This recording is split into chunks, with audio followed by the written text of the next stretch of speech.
அனைவருக்கும் வணக்கம். சற்று முன் கிடைத்த முக்கிய அறிவிப்பின்படி தமிழகத்தில் அடுத்து வரக்கூடிய 5 நாட்கள் எந்த மாவட்டங்களில் மழை பெய்யக்கூடும், என்ன முக்கியமான அறிவிப்புகள், தமிழகத்தில் மீண்டும் கனமழை பெய்யக்கூடுமா, இளமை இப்போ நம்ம பிரீஃபாக பார்க்கலாம். மறக்காம ஸ்கிப் பண்ணாம பாருங்க. உங்களுக்கு தமிழக அரசு பற்றியும் கனமழை எச்சரிக்கை பற்றி பல முக்கிய அறிவிப்புகள் உடனுக்குடன் துல்லியமாக தெரிந்து கொள்ள நம்மளோட சேனலை கீழே இருக்கிற பட்டனை கிளிக் பண்ணி சப்ஸ்கிரைப் பண்ணிக்கோங்க. பார்த்துருக்க பெல் பட்டனை கிளிக் பண்ணிக்கோங்க. இந்த வீடியோ உங்களுக்கு பிடிச்சிருந்தா லைக் பண்ணுங்கள். இப்போ வாங்க வீடியோக்குள் போகலாம். தமிழகத்தில் அடுத்து வரக்கூடிய 5 நாட்கள் மிதமான மழை பெய்யக்கூடும் என தற்போது சென்னை வானிலை ஆய்வு முக்கிய அறிவிப்பு ஒன்று கொடுக்கப்பட்டுள்ளது. குறிப்பாக தமிழ்நாடு, புதுச்சேரியில் மேலடுக்கு சுழற்சி காரணமாகவும் வெப்பசலனம் காரணமாகவும் தமிழகத்தில் அடுத்து வரக்கூடிய 5 நாட்கள் மிதமான மழை பெய்யக்கூடும் என தற்போது அறிவிக்கப்பட்டனர்.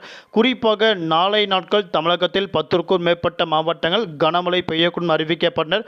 மாவட்ட வாரியாக பார்க்கலாம். நீலகிரி, கோவை, திருப்பூர், தேனி, திண்டுக்கல், தென்காசி, திருநெல்வேலி மற்றும் கன்னியாகுமரி ஆகிய மாவட்டங்கள் கனமழையும், இதர மாவட்டங்கள் மிதமான மழை பெய்யக்கூடும். குறிப்பாக மற்ற மாவட்டங்கள் இயல்பை விட கூடுதலாக 2 முதல் 3 டிகிரி செல்சியஸ் வெப்பம் அதிகரிக்கக்கூடும் என தற்போது அறிவிக்கப்பட்டனர். இதன்படி தமிழகத்தில் வரும் மே மாதம் 27ஆம் தேதி வரை கட்டாயம் கனமழை நீடிக்கும். குறிப்பாக தலைநகர் சென்னை மற்றும் புறநகர் பகுதிகளில் அடுத்த 48 மணி நேரத்திற்கு வானம் பொதுவாக மேகமூட்டத்துடன் காணப்படும். நகரின் ஒரு சில பகுதிகள் லேசான மழையும் அவ்வப்போது இடியக்கூடிய கனமழை பெய்யக்கூடும். அதிகபட்ச வெப்பநிலை 39 முதல் குறைந்தபட்ச வெப்பநிலை 29 டிகிரி செல்சியஸ் இருக்கக்கூடும் என தற்போது அறிவிக்கப்பட்டனர். நாளை நாட்கள் முதல் மீனவர்களுக்கு எச்சரிக்கை.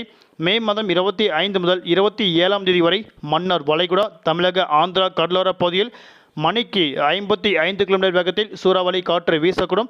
மே மாதம் 26 மற்றும் 27 ஆகிய தேதிகளில் இலங்கையொட்டிய தென்மேற்கு வங்கடல் பகுதியில் சூறாவளி காற்று வீசக்கூடும் என தற்போது அறிவிக்கப்பட்டனர்.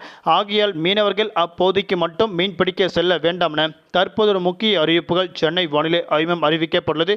ஆகையால் தமிழகத்தில் மக்கள் காலை 11 மணி முதல் மாலை 4 மணி வரை அத்தியாவசிய தேவைகளுக்கு மட்டுமே வெளியே செல்ல வேண்டும் என அறிவிக்கப்பட்டனர்.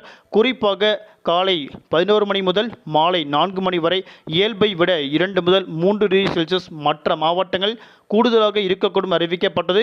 இன்றைய நாட்கள் ஒரு சில மாவட்டங்கள் 100 டிகிரி செல்சியஸ்க்கு அதிகமாக வெப்பம் பதிவாகியுள்ளதென தற்போது அறிவிக்கப்பட்டனர்.